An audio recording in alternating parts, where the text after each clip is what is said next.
बच्चों, let's read this question. The question says, when did the first clear-cut expression of nationalism come in France? How did the French Revolution lead to the transfer of sovereignty from the monarchy to a body of French citizens? Explain any three measures taken by the French revolutionaries in this regard. तो ये question हमसे बोल रहा है कि nationalism का first clear cut expression France में कब आया था, कब देखने को मिला था, और ये फ्रेंच रेवोल्यूशन जो है उसने कैसे ट्रांसफर किया था सोवरेनिटी को, मोनार्की के पास जो सोवरेनिटी थी उसको टू लाइक फ्रेंच सिटीजन्स तक ट्रांसफर कैसे हुआ था ये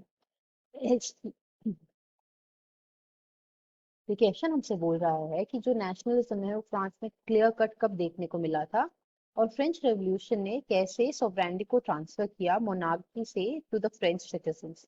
अब हमें एक्सप्लेन करने हैं कोई भी तीन मेजर्स जो कि फ्रेंच रेवोल्यूशनरीज ने लिए थे इस रिगार्ड में, और analyze the measures or practices which create the sense of collective identity amongst the French people, या फिर measures और practices को analyze करो जिनकी वजह से फ्रेंच लोगों के बीच में कलेक्टिव आइडेंटिटी की सेंस पैदा हुई थी, और what was the major change that occurred in the political and constitutional scenario due to French Revolution in Europe, explain, या फिर क्या मेजर चेंज देखने को मिला था पॉलिटिकल और कॉन्स्टिट्यूशनली फ्रेंच रेवोल्यूशन की वजह से यूरोप में क्या चेंज देखने को मिला था उसको एक्सप्लेन करो, या फिर describe any 5 measures introduced by the French revolutionaries to create a sense of collective identity amongst the French people.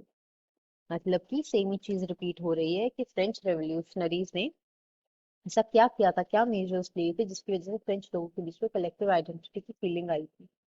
तो जितने भी हमें ये क्वेश्चन दिए गए हैं इन सबका मतलब एकदम सेम है। हमें फ्रेंच रेवोल्यूशनरीज ने क्या ऐसे स्टेप्स लिए थे, क्या प्रैक्टिसेस उन्होंने इंट्रोड्यूस की, मेजर्स लिए थे जिसकी वजह से ये चेंजेस आए या लोगों के दिलों में कलेक्टिव आइडेंटिटी की फीलिंग आई, हम उन सब के बारे में बात करेंगे। Now coming to the key concept of the question, we are going to talk about French revolution. French revolution था क्या? ये वो पीरियड था तब सोशली और पॉलिटिकली फ्रांस में बहुत ज्यादा चेंजेस देखने को मिले थे। एक फर्स्ट क्लियर कट जो एक्सप्रेशन होता है नेशनलिज्म का वो फ्रांस में आया था with French revolution in the year 1789, जिसकी वजह से there was a transfer of sovereignty from the monarchy to the body of French citizen. मतलब सोवरेनिटी मोनार्की के हाथों से निकलकर लोगों के हाथों में, फ्रेंच लोगों के हाथों में चली गई थी।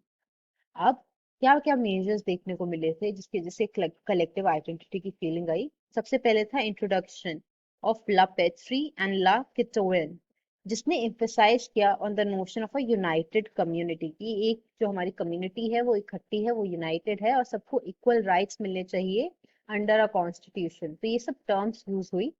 इसके अलावा एक नया फ्रेंच फ्लैग इंट्रोड्यूस हुआ था, द ट्राई कलर, जिसने रिप्लेस किया था जो फॉर्मर रॉयल स्टैंडर्ड है उसको। अब जो एस्टेट्स जनरल था वो इलेक्ट किया गया था by a body of active citizens, और उसका नाम चेंज कर कर अब एस्टेट्स जनरल का नाम रख दिया गया national assembly.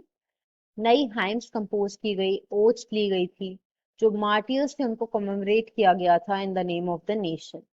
French was declared as the common language of the nation. This was another major important step that was introduced. क्योंकि लैंग्वेज से एक आइडेंटिटी की फीलिंग लोग एसोसिएट करते हैं, and French was therefore declared as a common language of the nation. So the final answer to the question was as follows. Hope you understood it well. Best of luck. Thank you so much.